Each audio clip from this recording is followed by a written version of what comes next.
So how many people have been to Hamilton? Great.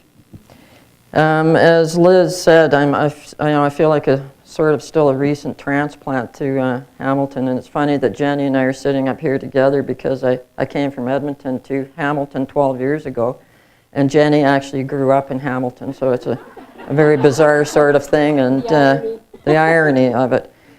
And I know when I, told my family told my daughter that we were going to Hamilton, she was 17, and she said to me, "Mom, I'm not going. Why would I ever want to go to the hood?"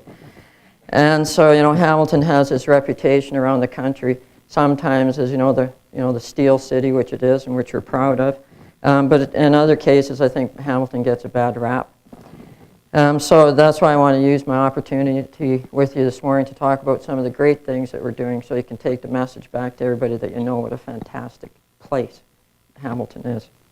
I got to confess that as of last Sunday, I had a 15-page speech ready for today.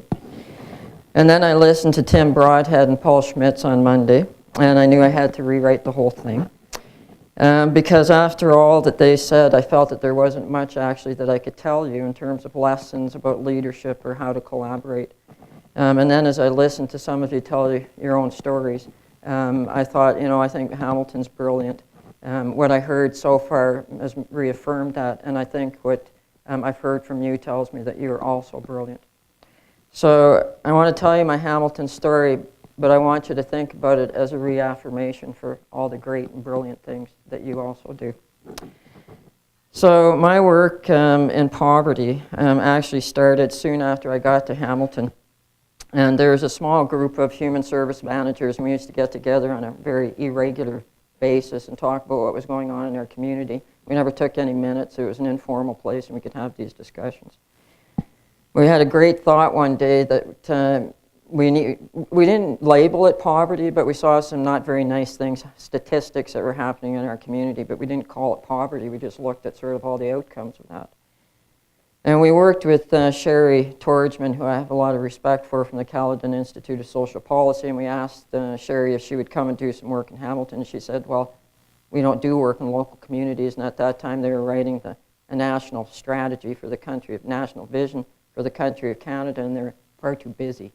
But anyways, I called her back and I said, but Sherry, I think Hamilton could be a real good guinea pig if you wanted to do something on the local level. Would you please come and talk to us in Hamilton?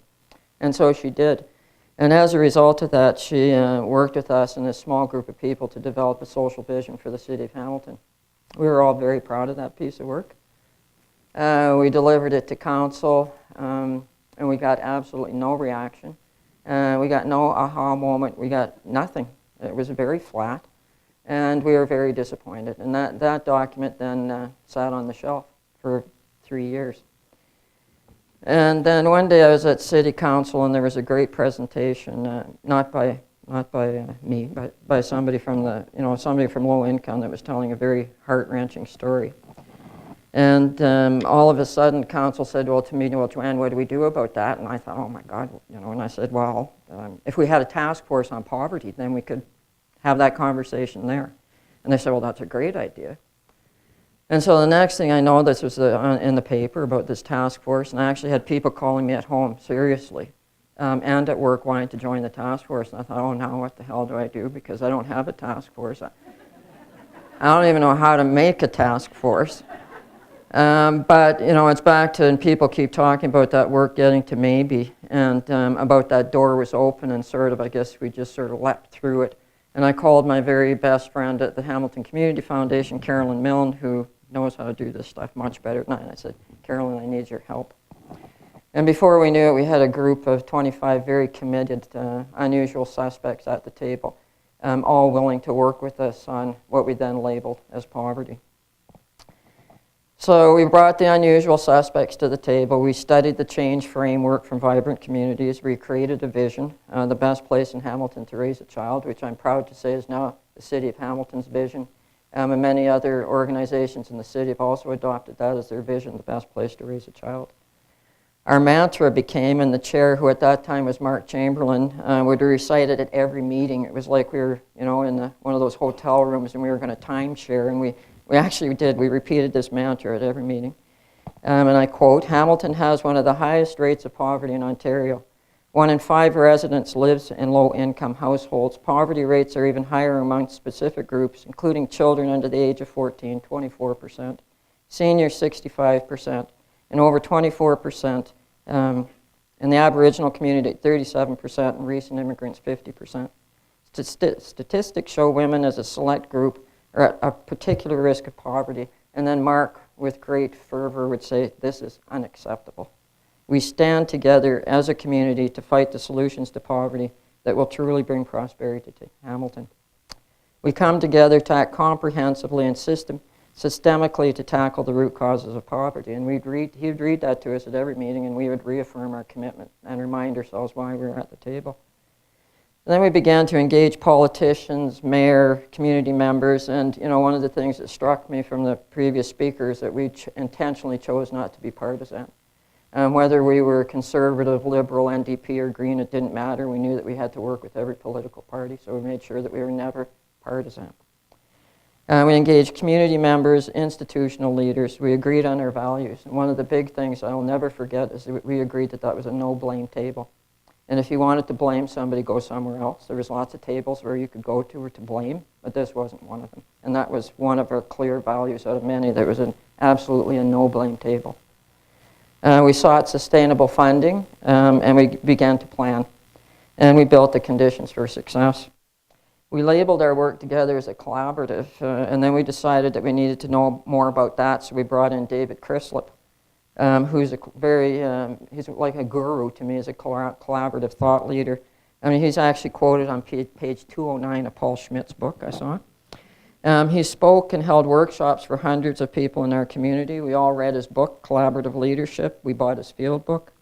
We worked with Arnold Love to get expertise on how to evaluate this new way of working together. We consulted with Jay Connor, the founder and CEO of the Collaboratory for Community Support from Ann Arbor, Michigan. The only reason I say that to you is because we brought in the experts. We wanted to learn, and we brought in those experts. One of the most uplifting moments for me, and I'm glad to see Howard Elliott sitting over there, who's the managing editor of the Hamilton Spectator, here today. Personally, in the early days of our work, was one day at our roundtable meeting, Dana Robbins, who's now the publisher of the local newspaper, he came into the meeting. He was like, it was 10 minutes left in the meeting. I thought, "Oh, Dana, why'd you even bother coming?" Anyways, he said, "Well, I'm sorry I'm late, everybody, but I have an important announcement to make." And then he told us all that the paper was going to do something that they'd never done before.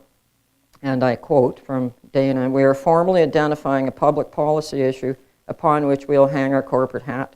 That issue is poverty. We are doing this because we believe that there is nothing more pressing in our community, no greater obstacle to Hamilton reaching its fullest potential." So on October the 29th, 2005, I went to get my newspaper from the mailbox to find a blank front page with the words, "The stories have been removed from this page to remind us that nearly 100,000 children, women, and men live in poverty in Hamilton, people whose stories rarely make the front page. We are going to change that." When I read that paper that morning, and I could tell, I'm almost crying now because I was so overwhelmed with emotion, because you know how it is when you just fight this battle. You fight it every day. And then when I picked up the paper that morning, I was just so grateful. Anyway, so to Howard and to Dana Robbins, Bill Dunphy, and I remember Howard when Dana told us that when they broke this at the Spectator, they had a lineup of reporters that wanted to work on this work, which sort of reaffirmed my belief in humanity. So Bill Dunphy was the reporter at that time who took the lead, but many other people. And I don't have the time to tell you about all the stories, the articles, the facts that have been published in that paper every day over the years. But let me fast forward to 2010. You may have heard about this, an award-winning series led by investigative reporter Steve Bust, entitled Code Red. He worked 3 years in partnership with McMaster University and did a great amount of research, which clearly demonstrated that where you live dramatically affects your health. The research was profound and shocking. And I don't have time. I know I don't to tell you about it all, but There was a 21-year difference in life expectancy across neighborhoods. 21 years. A neighborhood where nearly half of all the babies are born underweight, 3 times greater than some third world countries. 7 neighborhoods where the birth rate, low birth weight rates were higher than 20%, including 1 rural neighborhood where the rate was 47%. The average income gap between the 5 highest income neighborhoods and the 5 lowest is $77,000. And I could go on, but what that did was, it sort of, people in some cases didn't like that. They didn't like that in the paper to paint that kind of a picture of Hamilton. But for us, I've heard people say this: you have to identify the problem. You have to talk about it. If you don't talk about it, you can never fix it. So we talk about it. And as a result of that, and I'll say that there was another award-winning series after that in 2012 called Code Red, so I can't say enough about the partnership with the Hamilton Spectator and the credibility that they've lent to this work. So now it's on the table right now for the roundtable. We're developing a teacher resource on income inequality. Tom Cooper, who's sitting right there, very proud to work with Tom as the project director for the roundtable. What a fantastic partnership with the school board that we've developed a curriculum, which is going to be used as part of the grade 9 religion and the grade 10 civics program, with the hopes to build understanding among students about the root causes of poverty and income inequality. Also, to the goal of the teaching resources to foster empathy, a sense of justice, and empowering students at that grade level to engage in civic dialogue and to take action in their neighborhoods. The other thing that we're doing is developing a speakers bureau to empower people that live in low income to be able to speak. And what I found through my many years is that people that live with low income actually have a lot of power. They have a lot of power with myself, with counselors, and with other people in the community. So the intent of the speakers bureau is to help shape that voice and to give power back to people so that they can use that voice and able to use it very effectively. So we've got a speakers bureau, and we're working with several people in the community to hone their skills. And we're also making the case for a universal student nutrition program in Hamilton. We're working with the school boards and with many, many partners in the community, because our goal is to have every kid in school fed. And, a remarkable little thing that 2 of our ward counselors, they have their little ward budget, and each of them just recently contributed $80,000 each. And that's a significant portion of their ward discretionary funding to bolster the student nutrition program. We also hope, as a result of this, to get a social enterprise going in terms of getting the food into the schools. And the mayor has declared actually student nutrition a priority, and other members of council are looking at ways they could help. So we've got 50 members of the Poverty Roundtable. Some of them are here: Sandy Leland, Medina, Shamsu, and other people. If I missed you, I'm sorry. That come every day, and it's not about me, it's these people that for a long time come to that table and just keep trying, keep plugging away. We actually had to turn members away. People applied to be on that table, and we had too many. So it was, Mark Kabaj said that in terms of complexity and innovation, we need to be as tight or as loose as necessary given the situation. And I can tell you that as a community, we're both. And we're tight on making Hamilton the best place to raise a child. We're tight on our belief that poverty is unacceptable, and we're tight on our values. But the notion of collaboration has really taken hold in our community, and we intentionally leverage every point of that change that we can. So when the Spectator came out with their series on poverty in neighborhoods, we latched onto that, another opportunity. And the city manager out of his office launched a neighborhood action plan. We currently have 105 staff from across the department, which reminds me about our earlier speaker and letting your home organization go. These are 105 people from planning, from public works, all over that are so committed to this work. It's not about department. It's about making the quality of life better for our citizens. One of my dreams was that we had a big crowd one day in City Council because we were going to increase the green fees at our golf course. The thing was full. The place was full. We had placards, and I'd never seen so many people in council chambers. And my dream was always that one day that we'd have a conversation about something that really mattered, like social issues, and that the gallery would equally be as full. So when the community members came forward to present their neighborhood action plans, the gallery was full, and it was overflowed into the rotunda. And we had 6 community people who came forward that spoke with pride and with confidence and talked about their action plans, and the beauty of it was that they got a standing recorded unanimous vote from council that actually directed staff, planning staff, to make sure that their land development practices were in line with the community plans. And that staff had to review the community plans and get back to them, that there was no turning back. This is the place I work. I can't tell you how pleased I am to have a mayor and a city council that is so supportive of not just roads, but of social infrastructure. And I could just go on like a machine gun and rat-a-tat off about thousands of things that we were doing. So, and I know my time is going to run out, and Jenny's got some great things to say. So, you know, our local college, Mohawk, leveraged the newspaper article as well. And they put together a major initiative to engage students from right across the city in terms of how to get into, in terms of getting into post-secondary. And they've done just miraculous work in terms of trying to get people into post-secondary. McMaster University. This year they've begun the 2nd class of a new McMaster Discovery Program, which is offering a free non-credit university course in humanities to people in low income. And we've worked together to make sure people got transportation, childcare, etc. The people in that class range in age from 20 to 70, and I went to the graduation ceremony, the first one. Patrick Dean, the president of McMaster University, you know, one of the best universities in the world, was there to present people with their certificates. I thought how huge it was. You know, it's a Saturday, here's Patrick Dean. The people in that class were just so proud of themselves. They were displaying their work. And the content of that work actually was that they had to study the history of Hamilton and what it meant to them. Those people have gone on to be now the advisory to the next round of this Discovery Program, and they become members of other community associations. And that was a major collaboration between the library, the Volunteer Hamilton, etc. The Dean of Social Sciences said to me one day, Joanne, we always have empty seats in our classrooms. I don't know why I can't take people in and not charge them. This is the thinking that goes on with the institutional leaders in our communities. You know, brilliant. It is brilliant. Mark Weingartner, one of the people from my community services department, is here. Plugged along as a lead since 2005, I think, Mark, in terms of developing a living wage for the city of Hamilton. Worked in partnership and studied across the country, has brought together an interdepartmental committee, works, the Poverty Roundtable's got a living wage committee.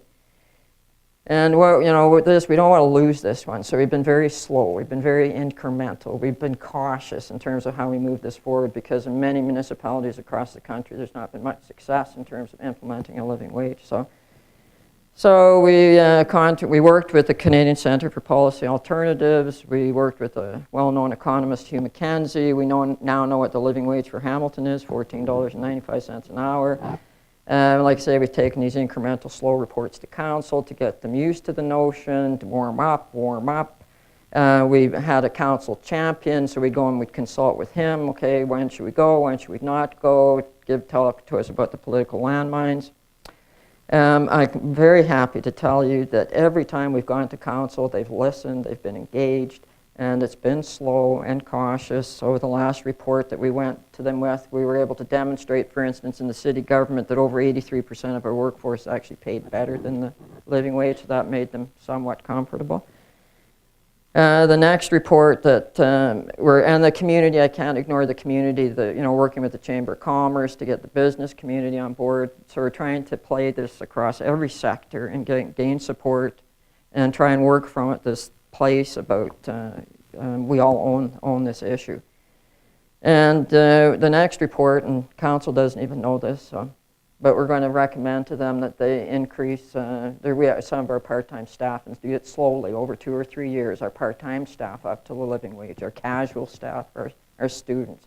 I mean, it's a $2 million minimum hit a year on the tax base, but I think if we do it cautiously and at the right time, I think council will actually approve it, and I think we'll be one of the first major cities in the country to have a living wage policy. Aren't I lucky?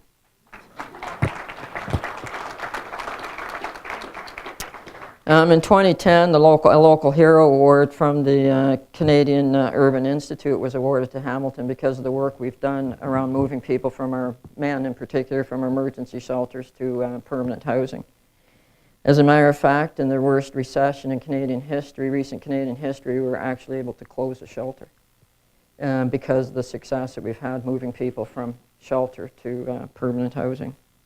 An article actually on the front page of Monday's paper talked about a great program that we've got in place with our paramedic service and our police. It's called a social navigator program. It reminded me of the conversation we were having with Paul Schmitz on Monday about crime and incarceration, and that wasn't the way to go. So guess what? We sort of figured that out in Hamilton, and the police chief, he put a new sort of team on the street, and I wasn't too happy with him when he did it. He called it sort of, we put more boots on the street, and anyways, I wasn't so happy with the notion, but nonetheless, it was their way of cleaning up the downtown. And I knew exactly who they were going to clean up the downtown with, and that was going to be my people in the downtown. Anyways, patience, I guess, is everything. And now the Hamilton police have decided to partner with EMS and with us. And they figured it out that everybody that they were picking up were my people, and that they're just clogging up the system. So now every morning the paramedic works with the police and sees who's about to get arrested that day probably. And then before they get arrested, they goes out and actually talks to people and hooks them up with the right social agencies in the community so that they don't go to jail. So another success. I say I could go on. A minor thing, you think it's minor, and Jenny and I were talking about this last night about our library. We just built we upgraded our library. A fantastic architecture, $8 million investment right across the street from the Salvation Army shelter. And I thought, okay. So we got a nice waterfall in the front and a fireplace and TV. Well, you know what's going to happen because people are going to think that's a nice place to hang out. And so people are going to want to hang out there. And of course they did. And so, so once again, it's my people that are at the library, and they're scaring people, and etc. So the librarian, fantastic guy, because he doesn't want to kick them out. So we've worked together, and to make the story short, they've just recently decided they're going to hire a social worker. They're not going to kick anybody out. They're going to have a room that if you want to sit on the computer for 4 hours instead of half an hour, this is the room. And we're going to have a social worker there that's going to help to work with people and sort of navigate and help people, so they're not getting kicked out of the library. They're going to stay at the library just like I would want to stay at the library and be welcomed and accommodated at our library. So like I said, I could go on. Nurse-family partnership, 18-month well-baby visit. We do a fantastic job in terms of our asset management and our infrastructure. We're about to venture down citizen engagement. So that sort of takes me back to where I started my conversation. So I've learned lots of lessons through this work, lots of lessons through my 40 years as a public servant, certainly lots of lessons through my years as a collaborator. It's been a slow evolution for me over 40 years to an understanding, I think, that I now have about the importance of collaboration in terms of solving complex problems. I've gone from teamwork to partnering to just plain asking for help to a deep commitment to this new way of working. And through this journey, I've learned some important lessons. And I didn't steal this from anybody. I actually wrote this before I came here. But you can't have an ego. You just absolutely can't. I mean, I've got one just like everybody else, but I've had to let that go. I've had to let things go where I didn't think maybe they should go. I've also come to a realization I'm absolutely no smarter than anybody else. I'm not brilliant. My brain power is no better than anybody else's. You're a facilitator, not a hero. You have to have a deep belief in equality. And you have to believe, and you have to be able to sustain commitment. And as I've recently read, you have to encourage the heart. Because the climb to the top is arduous and long. People become exhausted, frustrated, and disenchanted, and they are often tempted to give up. Leaders must encourage the hearts of their followers to carry on. So as I said, I've only been in Hamilton for 12 years, and I'm telling you, I've tried to figure the personality out of Hamilton since the day I got there. I'll digress just for 1 second, Jenny. I'm sorry, but I got to tell this story. That I was coming out of my building one day, and there's a bingo hall across from me, and there's people waiting at the bus stop, and there was a lady there with a carriage, and she was holding something, which I assumed was her baby.